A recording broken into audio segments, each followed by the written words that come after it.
Buenos y santos días les dé Dios, mis queridos hermanos. Les saludamos con alegría, estrenando este nuevo año civil, esta mañana del sábado del tiempo de Navidad, víspera de la festividad de la Epifanía del Señor. Este año madrugan los Santos Reyes el 2 de enero. Fíjense, nada más se adelantaron ahora con los regalos y obviamente con la consabida rosca de Reyes.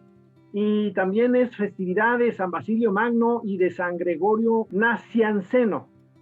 Es correcto, San Gregorio Nacianceno, o que son obispos y doctores de la Iglesia.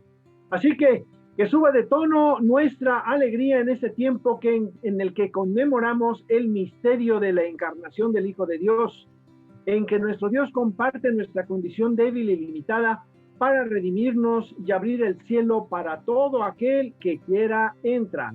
Enviamos un saludo y un abrazo de felicitación a Noemí, quien nos acompaña en los controles y está al pie del cañón en este nuevo año, dispuesta para aventarse 52 programas de palabra y vida, entre otras cosas. Así que, para iniciar nuestro programa de hoy, hagamos nuestra oración que nos prepara para lo que vamos a escuchar en este día y nos pone en la frecuencia adecuada para conectarnos con el mensaje que Dios nos quiere transmitir. Fabián, ¿nos ayudas por favor con la oración? Claro que sí, Jorge. Buenos días. Dios Todopoderoso y Eterno, que aceptaste que el nacimiento de tu Hijo halle su principio y perfección, la virtud que nos une a ti, concédenos que seamos contados entre los escogidos de aquel en quien está la plenitud de toda salvación. Por nuestro Señor Jesucristo. Amén. Amén. Amén. Amén. Gracias, Fabián. Buenos días, hermanos. Miren, el día de hoy vamos a recordar épocas de nuestra niñez. A lo mejor por como eso que ya menos vienen los Santos Reyes, vamos a recordar esa época. Miren, el día de hoy vamos a jugar a las escondidas, así que con su mirada vea en qué lugar se va a esconder usted, porque ahorita Luis nos va a decir el lugar que usted escoja, usted va a saber cómo lo catalogó en lo que nos va a platicar. Así que vámonos rápido a introducción a la Biblia.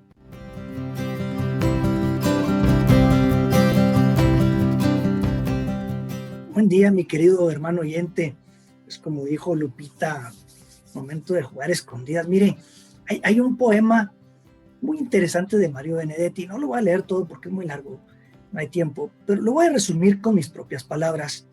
Y cuenta que una vez se reunieron todos los sentimientos y cualidades humanas. Y como siempre, a la locura se le ocurrió jugar algo. Entonces dijo, vamos a jugar al escondite. Y después de explicar las reglas, comenzó a contar. Todos corrieron a esconderse. La fe subió al cielo. El triunfo, con su propio esfuerzo, subió al árbol más alto.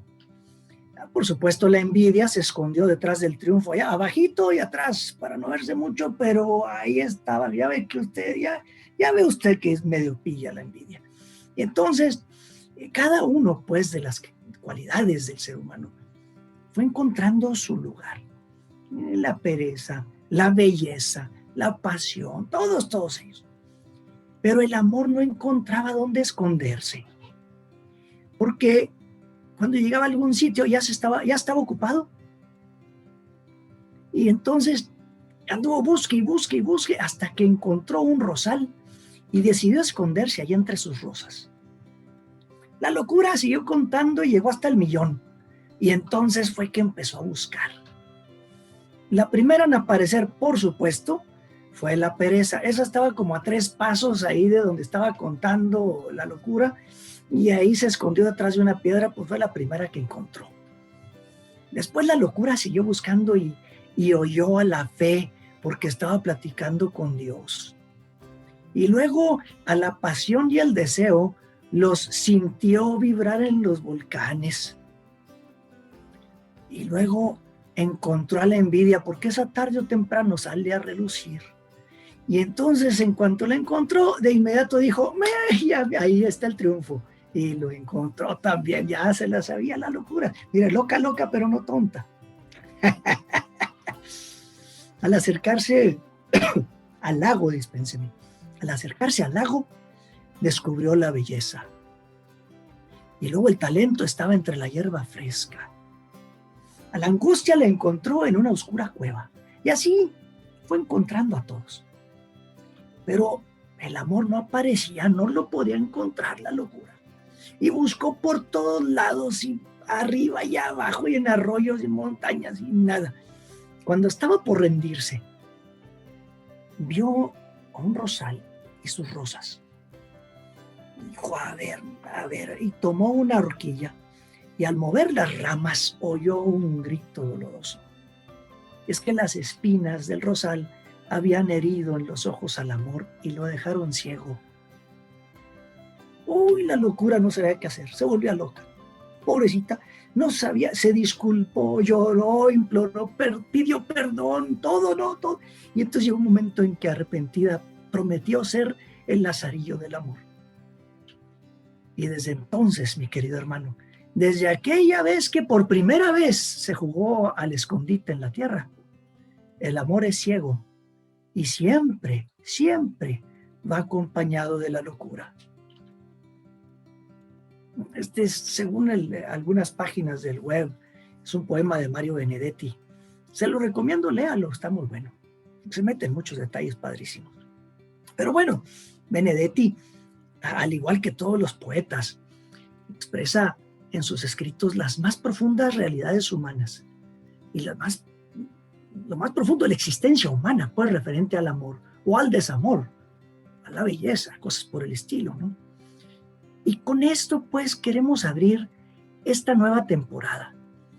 Iremos haciendo un desglose de esas manifestaciones del alma respecto al sentir humano, que van describiendo parte de la forma misteriosa en que no solo fuimos creados, sino nos vamos procreando.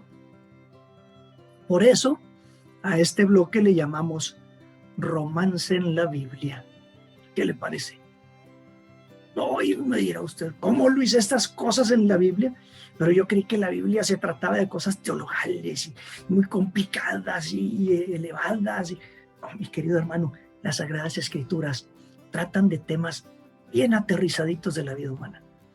El amor en pareja es uno de ellos. Así que en estos primeros episodios pues hablaremos del libro del Cantar de los Cantares. Ya veremos otros posteriormente, pero aquí está, el canto de todos los cantos, el cántico más bello, el cántico por excelencia, eso significa el Cantar de los Cantares. Es un libro que nos habla de amor, romance, belleza, intrigas, desamor, reconciliación, permanencia, belleza. Es un libro que, a pesar de ser tan breve, mire, son 10 páginas de la Biblia, se lo recomiendo, 10 páginas nada más. Está lleno de mensajes profundos y muy formadores de nuestra sexualidad y nuestra relación como pareja.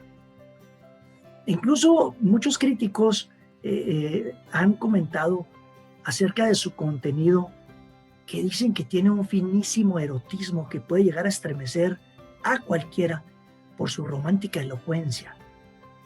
Ay, y otra vez algunos se asustan por ahí. ¿Cómo que erotismo en la Biblia? No se me persigne, mi querida hermana, no se me asuste, mi querido hermano. Es un fino erotismo, porque no lleva líbido, no lleva morbo de por medio.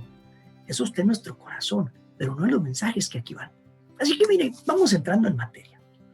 En este libro se nos habla de, básicamente son 4 cosas, en 4 grupos lo podemos dividir.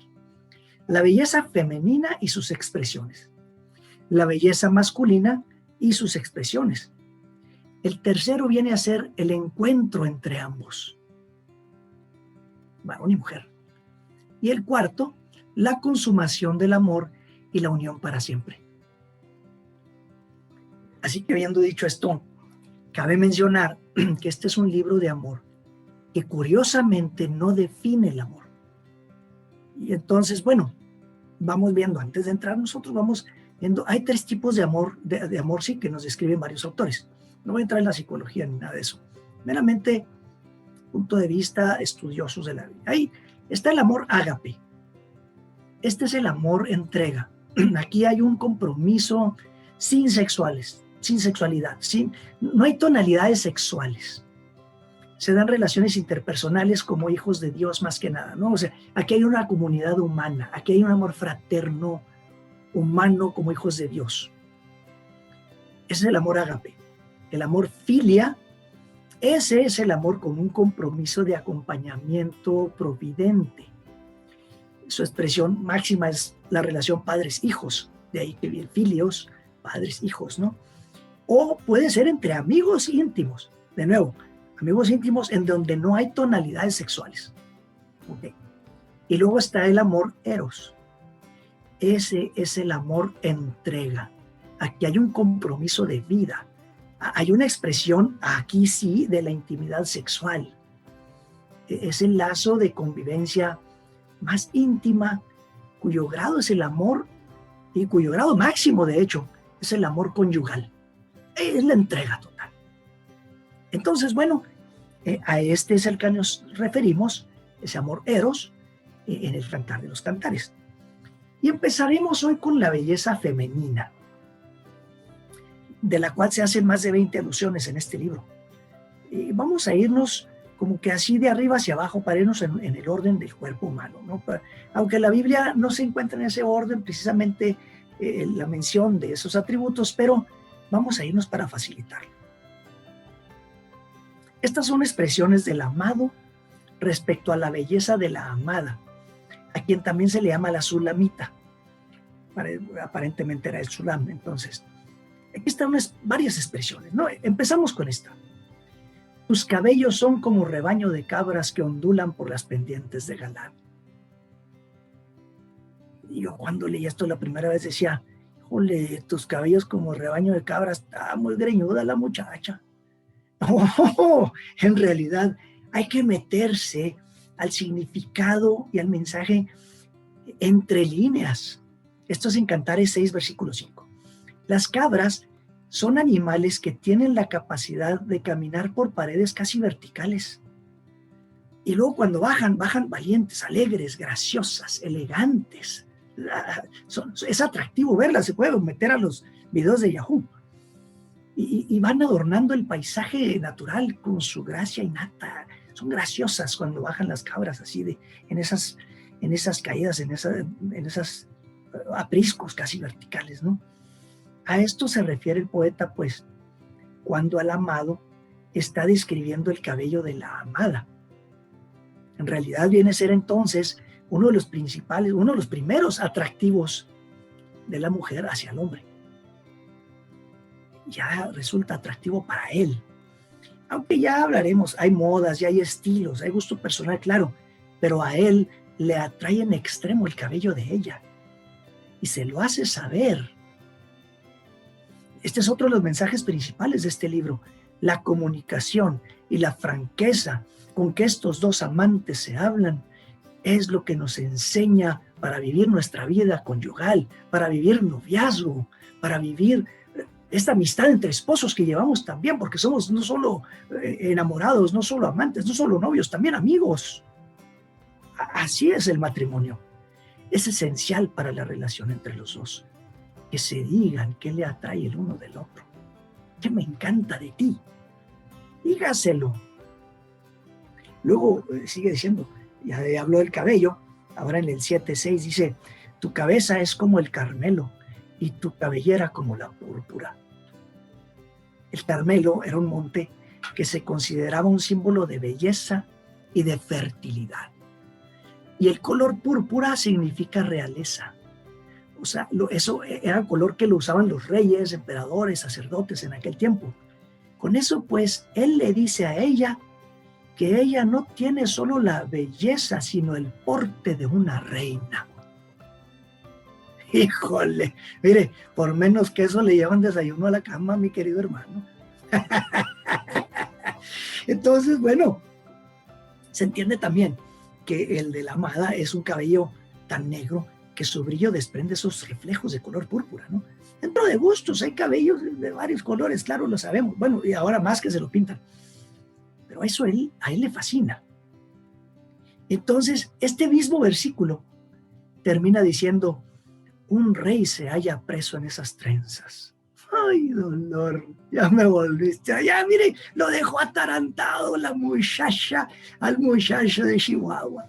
Mire, con esto abrimos tema esta mañana, con esto abrimos tema para estos 4 meses. ¿Qué le parece?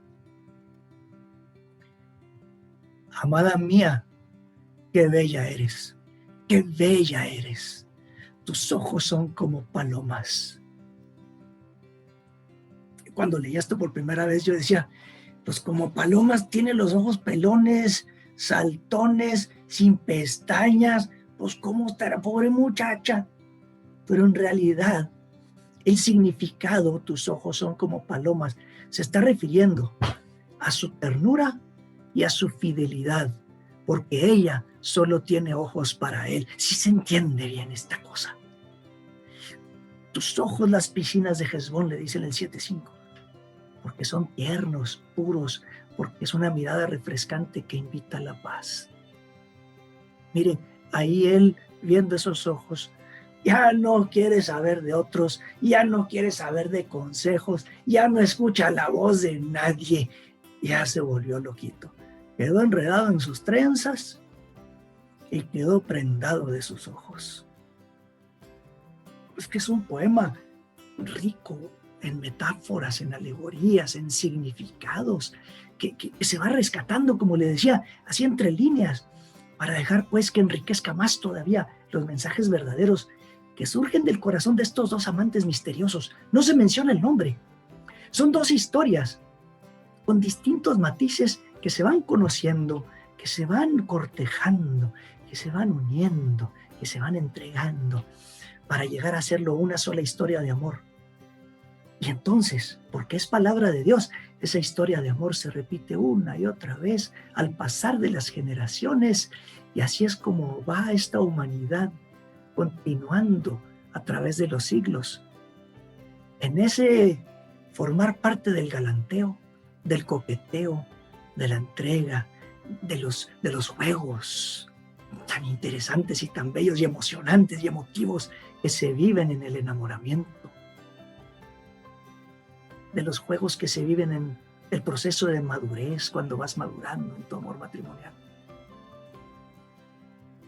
Y no solo en entrega, en la procreación, juntos, verlos nacer y estar con ellos, formarlos en esa co-creación a la que Dios nos llamó, a la que somos llamados a participar. De modo pues que no todo en este libro es literal. Ahí le va otro ejemplo, la expresión. Tu nariz como la torre del Líbano que vigila hacia Damasco. Está en 7:5. Eso no se refiere a que ella es narizona. No, hombre. Se refiere a que una nariz bien formada contribuye al encanto de su cara. Se refiere a la belleza y a la elegancia de su rostro. Ahora, veamos pues, ¿para qué nos sirve la nariz? Para respirar, sí, pero también para filtrar el polvo y las impurezas. También nos sirve para el olfato. De modo que algún alimento que huele mal, la nariz nos avisa y nos dice, épale, y evitamos que demos entrada al cuerpo a un alimento que nos va a hacer daño. Con eso se concluye, pues, o se entiende, que ella tiene un buen discernimiento, que los hombres no somos capaces de entender ni de tener, porque las mujeres tienen ese olfato que es el 6º sentido, que el varón no tiene.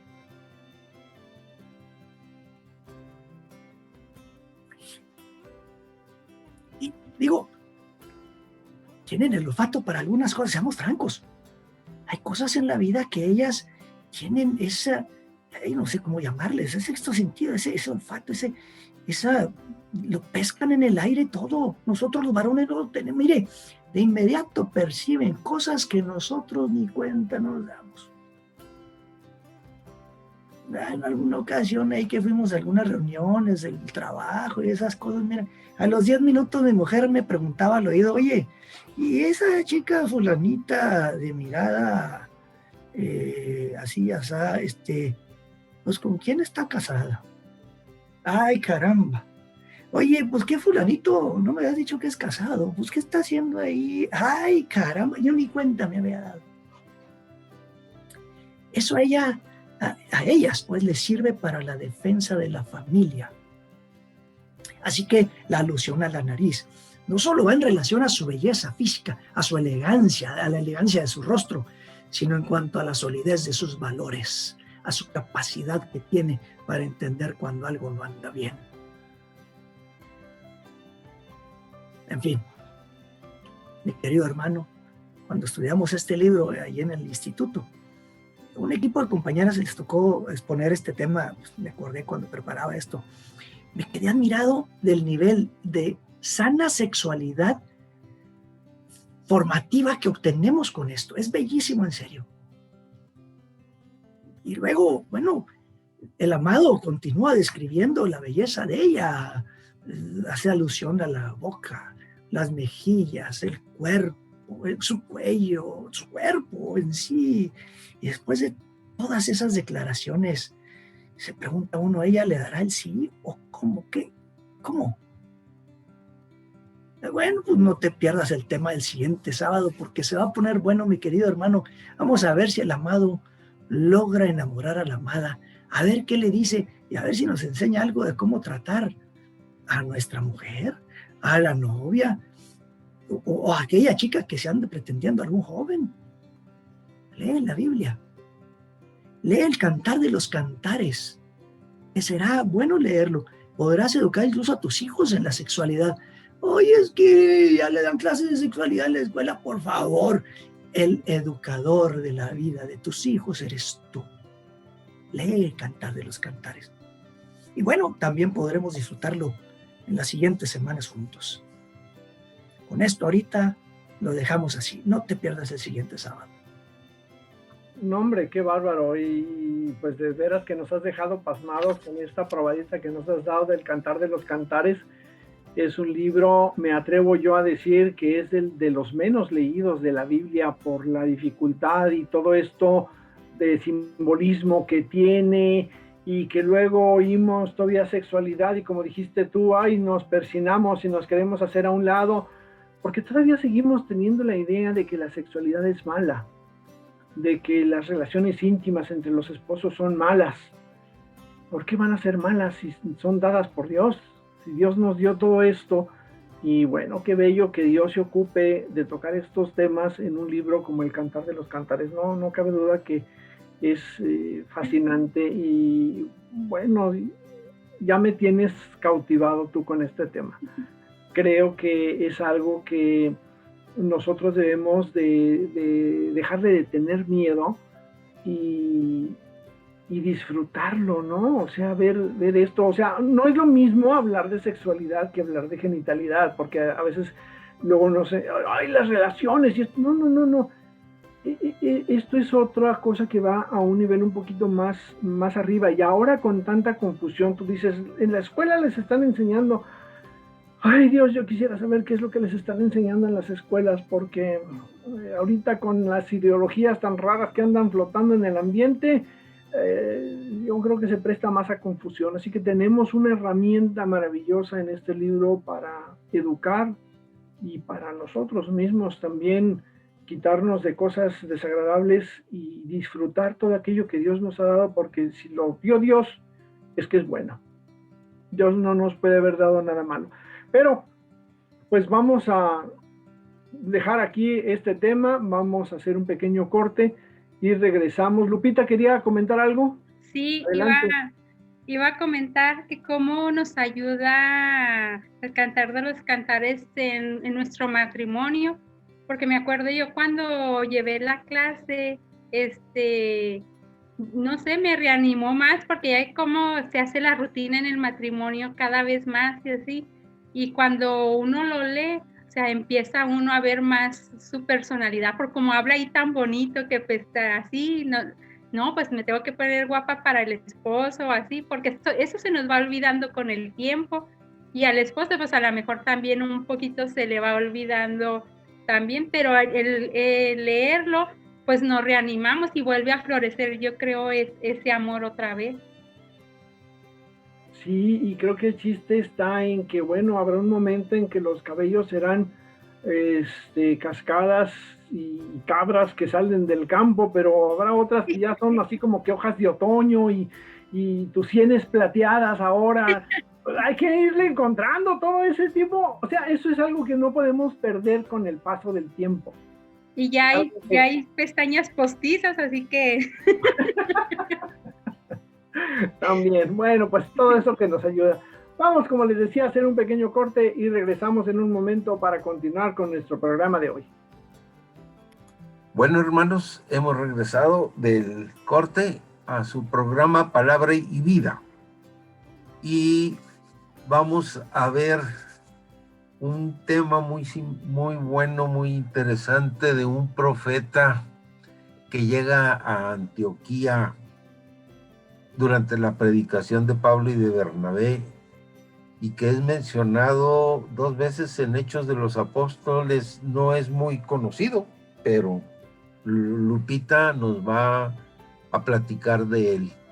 Lupita. Yo estoy contigo, Fabián, yo estoy contigo. Yo apuesto a que la mayoría de nuestros oyentes no lo ubican a este personaje.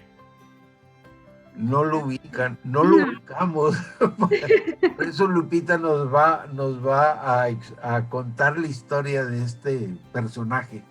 Adelante, Lupita.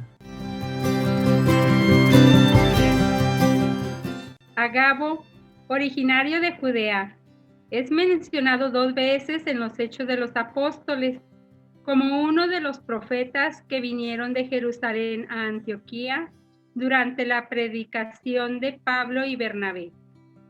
En Antioquía anunció una hambre universal que se cumplió bajo el gobierno de Claudio. En Hechos de los Apóstoles 11:28 nos dice: uno de ellos, llamado Agabo, movido por el Espíritu, se levantó y profetizó que vendría una gran hambre sobre toda la tierra, la que hubo un tiempo de Claudio. 16 años más tarde, volvemos a encontrar a Agabo en Cesarea, donde se detuvo durante su viaje desde Judea, hospedándose en la casa de Felipe. Ahí, mediante un acto simbólico, anunció que Pablo sería hecho prisionero en Jerusalén.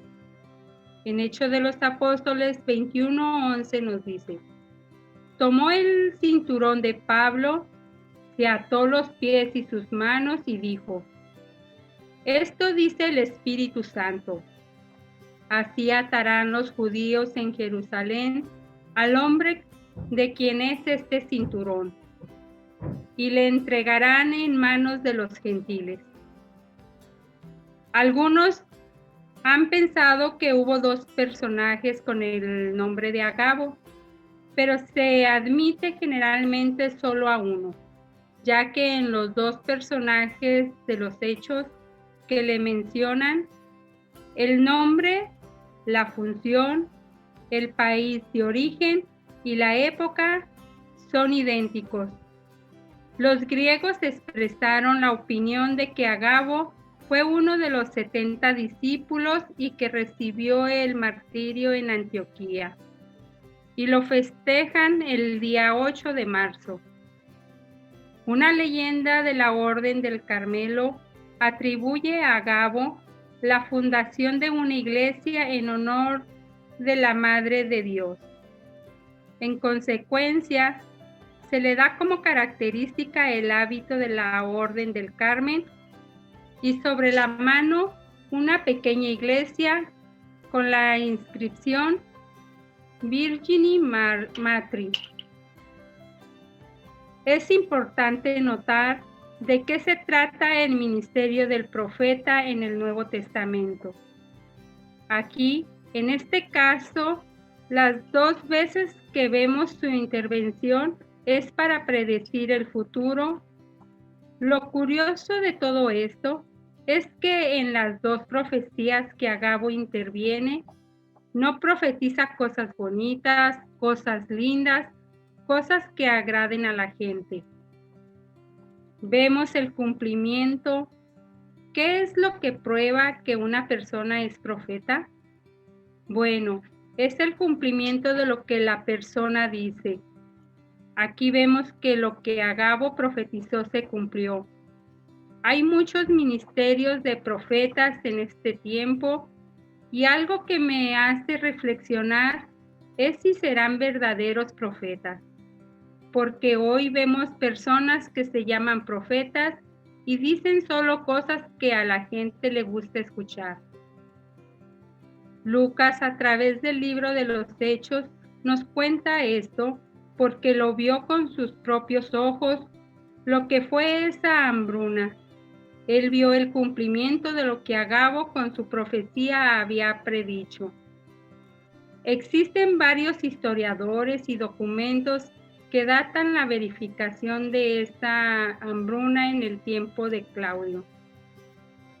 Aquí vemos a un verdadero hombre de Dios y cuán necesario fue este ministerio profético dentro de la iglesia de Antioquía, y lo que vemos como aplicación práctica es que Dios sabe de antemano lo que va a acontecer. Vemos cómo el Espíritu Santo habló a través del profeta Agabo. Esto nos tiene que dar paz a nosotros, pues Dios sabe de antemano lo que antecede. Él tiene la historia en su mano. Él vive en un eterno presente.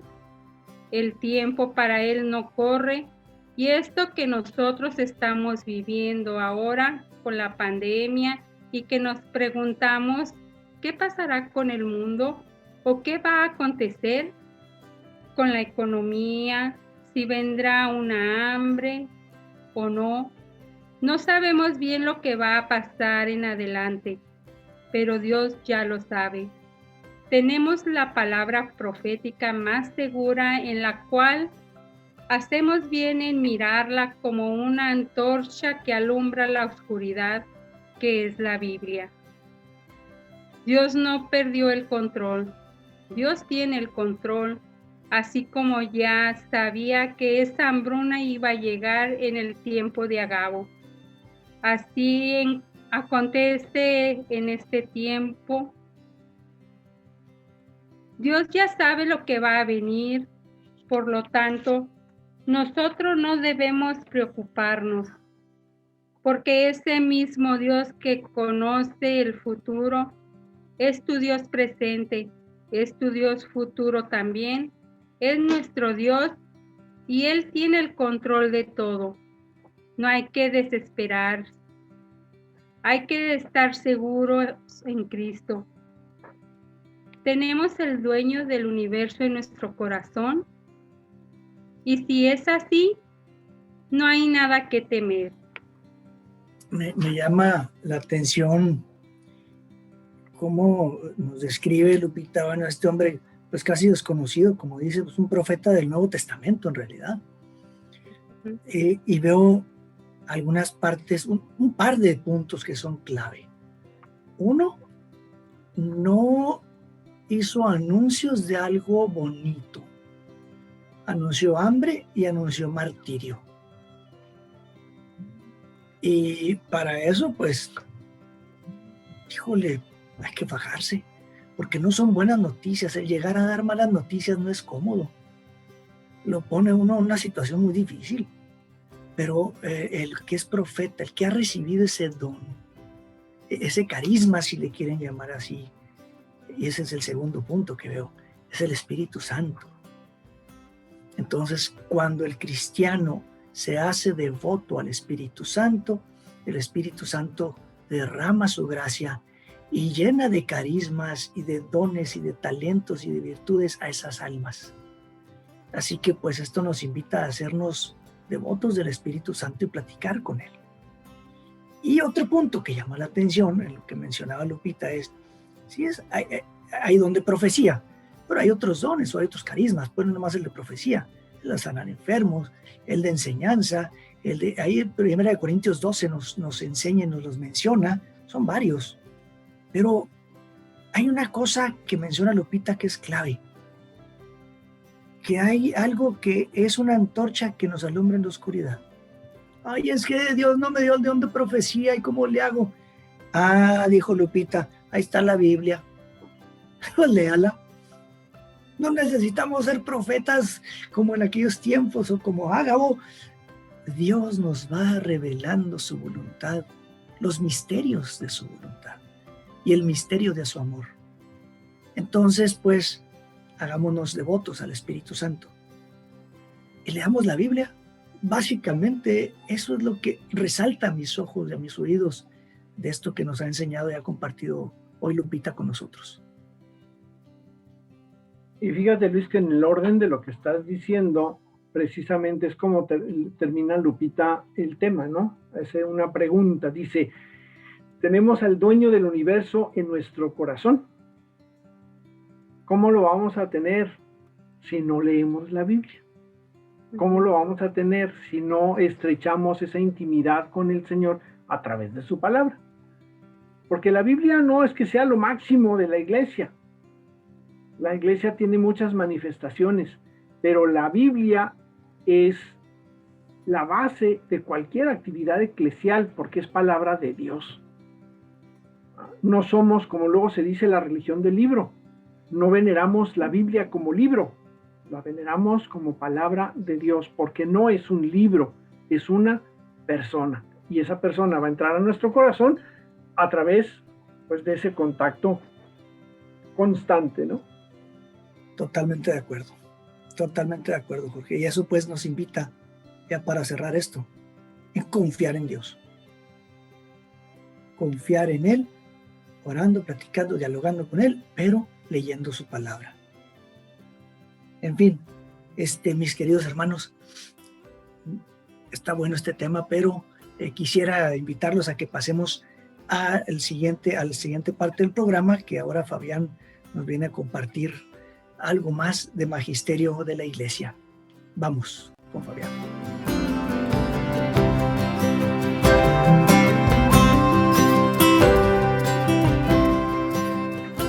Bueno, hermanos, continuando con lo que estaban comentando ahorita Luis y Jorge, ¿sí? Hoy vamos a compartir otro punto del manual de los deberes del cristiano, de la encíclica de Cristiana Sabiduría de el Papa León XIII, que es la unidad y la disciplina. Y nos dice que los cristianos sabemos qué creer a través de la iglesia, que por su autoridad y guía estamos seguros de que recibimos la verdad. Por eso, como nos decía Pablo en Efesios capítulo 4, esfuércense por mantener la unidad del espíritu con el vínculo de la paz. Uno es el cuerpo, uno el espíritu, como una es la esperanza a que han sido llamados. Un solo Señor, una sola fe, un solo bautismo. Y luego lo remarca en la segunda de Corintios, cuando nos dice, también capítulo 4, donde nos dice, pero como poseemos el mismo espíritu de fe conforme a lo que está escrito, creí y por eso hablé.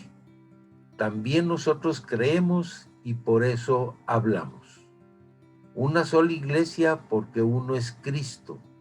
Así una es y debe ser la doctrina de todos los cristianos del mundo entero. Y aquí estamos hablando precisamente de lo que decía ahorita Jorge Luis. Estamos hablando de la palabra de Dios. Eso es en lo que se basa la iglesia, como decía Jorge, ¿sí? Y nos dice, la fe cristiana no se apoya en la autoridad de la razón humana, sino de la autoridad divina, porque como nos dijo Pío IX, ¿sí?, en el Dei Filius, nos dice creemos que las cosas que hemos recibido de Dios son verdaderas, no porque con la luz natural de la razón veamos la verdad intrínseca de las cosas, sino por la autoridad del mismo Dios que la revela, el cual no puede engañarse ni puede engañar.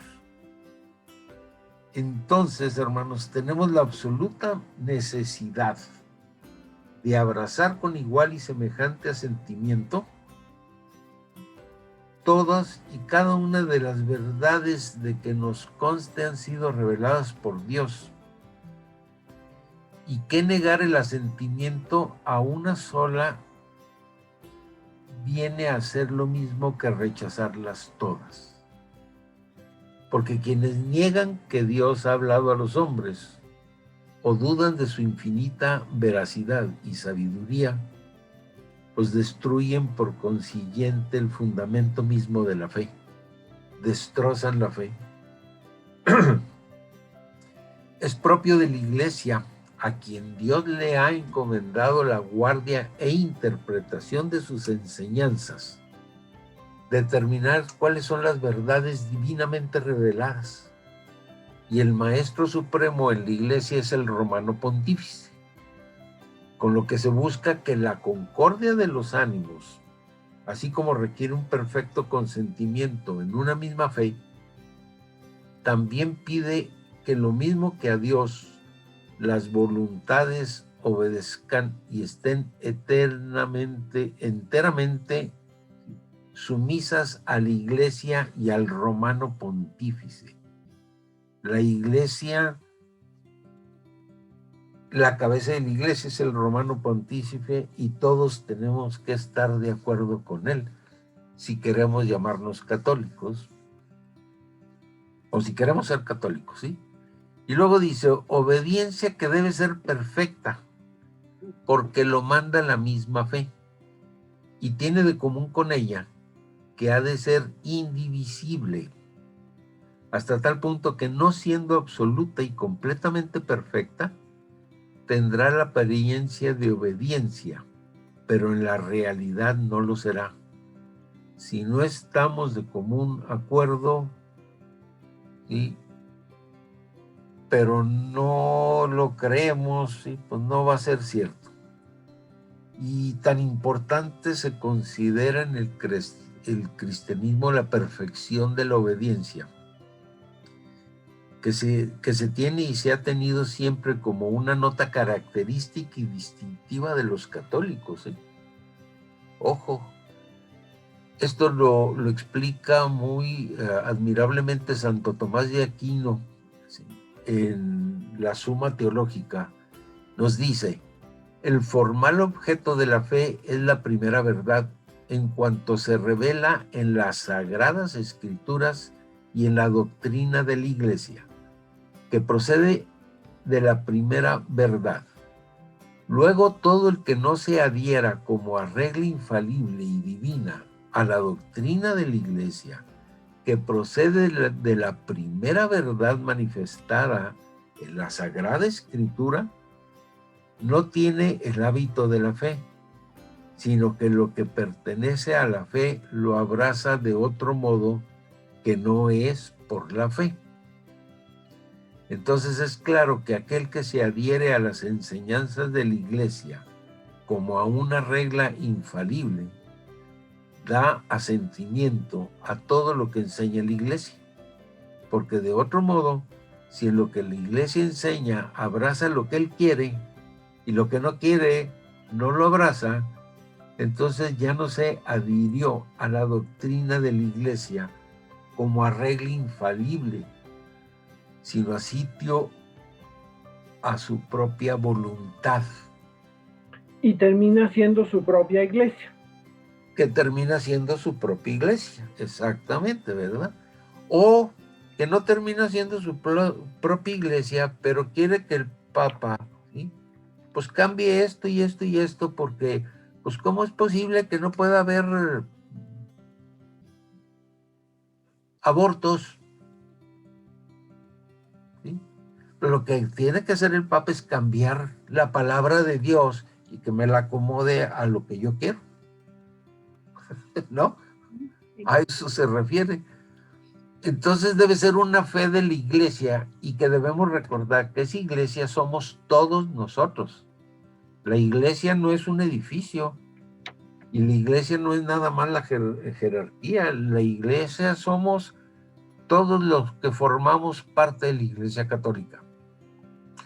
Por lo que debemos tener un mismo lenguaje y evitar las separaciones ideológicas entre nosotros.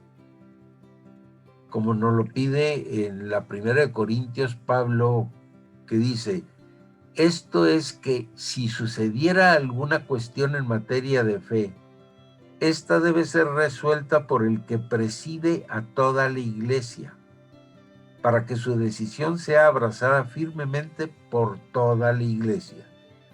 Esta es la razón por la que solo a la autoridad del sumo pontífice corresponde aprobar una nueva edición del símbolo de la fe, así como todos los demás que se refiera a la obediencia a la iglesia. Y miren que Pablo de repente al principio como que no lo querían, ¿verdad? Traía fricciones y sin embargo aceptaba a la cabeza de la iglesia, ¿no? Y nadie debemos creer que la obediencia está limitada a obedecer a la autoridad del Papa y los prelados, solamente en lo que toca a los dogmas, es decir, a la verdad revelada por Dios y declarada como cierta e indudable por la iglesia, que no se puede rechazar sin cometer un crimen de herejía, o admitir sinceramente las enseñanzas que el magisterio de la iglesia propone como reveladas por Dios, las cuales manda el Vaticano que se crean con fe católica y divina. ¿Por qué? Porque uno de los deberes de los cristianos, además de lo que acabamos de decir, es dejarnos regir y gobernar por la autoridad y dirección de los obispos, y ante todo por la sede apostólica, que es la continuadora de las funciones apostólicas de Pedro. Los obispos forman parte del magisterio. Ellos están de apoyo al Papa, y con el Papa ven todo lo que se tiene que ver. Entonces, ellos nos debemos respetar lo que nuestros obispos nos digan. Y con esto se puede ver lo conveniente que es la obediencia a las enseñanzas del magisterio de la iglesia en comunión con el sumo pontífice, siempre. Porque lo que se contiene en la divina revelación, parte se refiere a Dios y parte al mismo hombre y a las cosas necesarias para su salvación. Y así pues, lo que el sumo pontífice prescribe por derecho divino sobre lo que se debe creer y lo que se ha de obrar, el Papa, en virtud de esa autoridad, debe poder juzgar qué es lo que se contiene en las enseñanzas divinas, qué doctrina concuerda con ellas y cuál se aparta de ellas. Y del mismo modo señalarnos las cosas buenas y malas. O sea, qué disciplina debe tener el cristiano, o debemos tener los cristianos, qué debemos hacer, qué es necesario conocer o hacer, o evitar, para conseguir la salvación. Pues de otro modo el Papa no sería para los hombres un intérprete fiel de las enseñanzas de Dios, ni sería guía seguro en el camino de la vida. Por eso decía Jorge hace rato, ¿verdad? ¿Sí?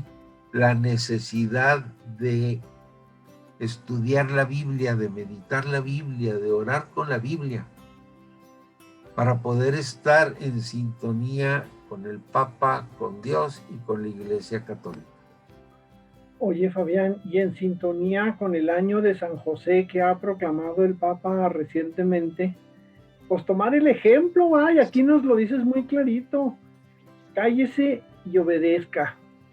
¿Cómo nos cuesta trabajo? Cállese y siga caminando. Así es, no tiene vuelta de hoja. Y los que queramos hacer, como decía, creo que el padre Espinosa de los Monteros, ¿no? Que habemos muchas gentes que creemos que la fe es un supermercado en donde yo puedo ir con mi carrito y agarrar lo que me conviene y dejar todo lo demás. No, tenemos que agarrar todo parejo.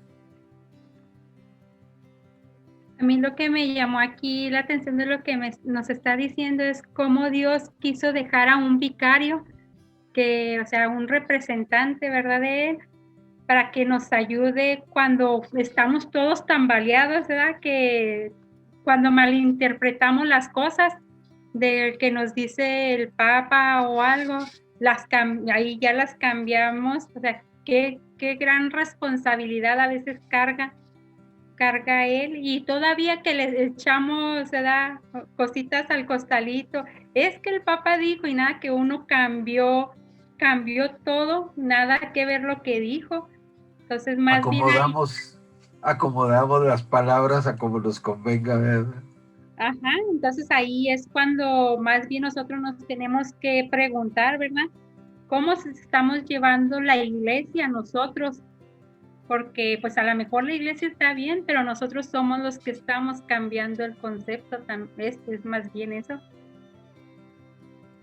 Así pues ahí tienen ustedes, mis queridos hermanos. Gracias, Fabián, por estas cápsulas que nos traes de magisterio, porque pues es falta de la cultura católica que anda muy atrasadita, anda medio en pañalitos ahí, ¿verdad? De repente decimos, no, ya la Biblia la estoy leyendo. Pues sí, la Biblia es una parte, pero yo sé también los documentos del magisterio de la iglesia que buena falta le hacen para acabar de ubicar y centrar un criterio cristiano católico.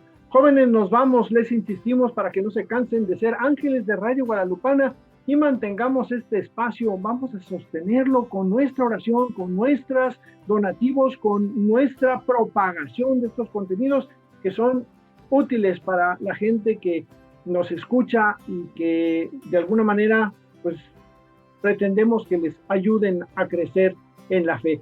Les recordamos que a partir del próximo lunes estamos ya inscribiendo para el diplomado en Sagradas Escrituras.